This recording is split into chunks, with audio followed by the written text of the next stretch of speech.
முன்பொரு காலத்துல ஒரு ஊர்ல ஏகாம்பரம் பங்கஜம் அப்படின்னு தம்பதிகள் வாழ்ந்து வந்தாங்க.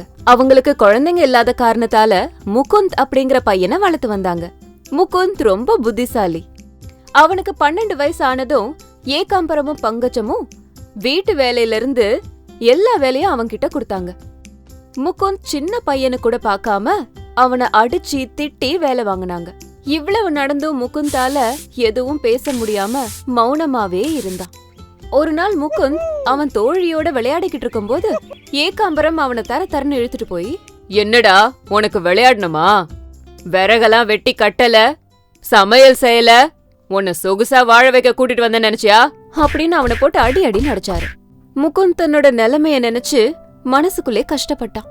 கொஞ்ச நேரம் கழிச்சு, இவங்க கிட்ட அடி வாங்கறத விட நம்ம காட்டுக்குள்ளேயே போயிடலாம் அப்படின்னு முடிவெடுத்தான். இத பத்தி யோசிச்சுட்டு இருக்கும் போதே அவன் மேல இன்னொரு அடி விழுந்தது. ஏண்டா சொன்னது கேக்கலையா? என்ன கனவு கண்டுட்டு இருக்க? எவ்ளோ நேரம் ஆகுது சமையல் வேலை ஆரம்பிக்கல அப்படின்னு பங்கஜம் பங்குக்கு திட்ட ஆரம்பிச்சா. இவங்க கிட்ட இருந்து தப்பிக்கிறதுக்காக ஒரே அடியா வெளியில வந்து காட்டுக்குள்ள ஓடி போனா முகுந்த்.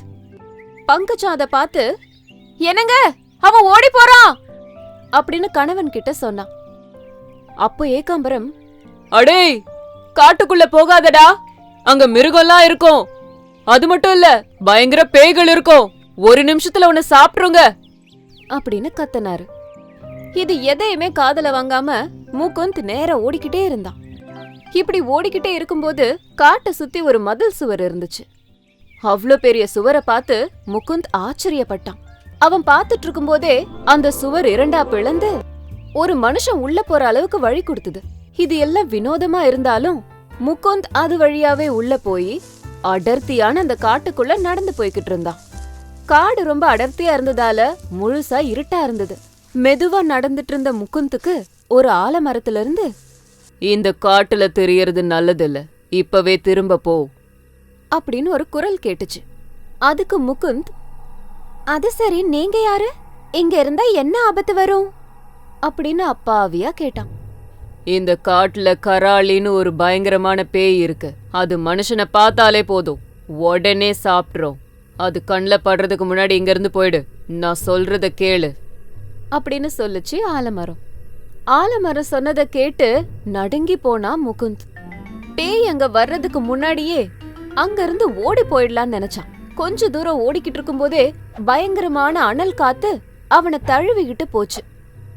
இவ்ளோ ராத்திரியில அனல் காத்து எங்க இருந்து வருது அப்படின்னு சுத்தி பார்த்தான். அங்க முகுந்த் நின்னுட்டு இருந்த இடத்துல ஒரு பெரிய மரம் ஆடிக்கிட்டு இருந்தது.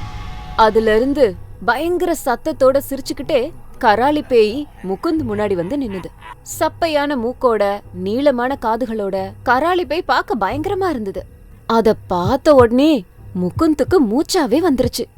எப்படியும் பேய் கையால சாக போறோம் அப்படின்னு அசையாம அப்படியே இருந்தான்.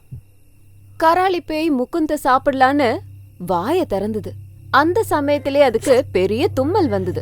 அப்படியே அதுக்கு வரிசையா தும்மல் வந்துகிட்டே இருந்தது. ஓப்போ, என்ன ஒரு தும்மல்! நல்ல சாப்பாடு கிடைச்சிருக்குன்னு பார்த்தா இந்த நேரத்துல இந்த தும்மல்! யாராச்சும் என் தும்மலை குணப்படுத்தினா நல்லா இருக்கும்.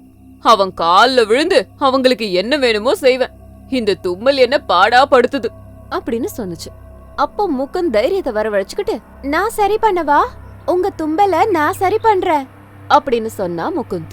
முகுந்த் சொன்னதை கேட்டு பேய் சந்தோஷப்பட்டு, நீ என்ன சொன்னாலும் செய்யற, எப்படியாவது என் தும்மலை சரி பண்ணிட்டா அதுவே போதும் அப்படின்னு சொல்லி முகுந்த் கிட்ட வந்தது கராளி பேய். முகுந்த் அந்த பேய் கிட்ட, நீங்க இப்படி வந்தீங்கன்னா எங்க ஊர்ல எல்லாரும் பயப்படுவாங்க, அதனால ஒரு அழகான பொண்ணா மாறி என் கூட வாங்க அப்படின்னு சொன்னான்.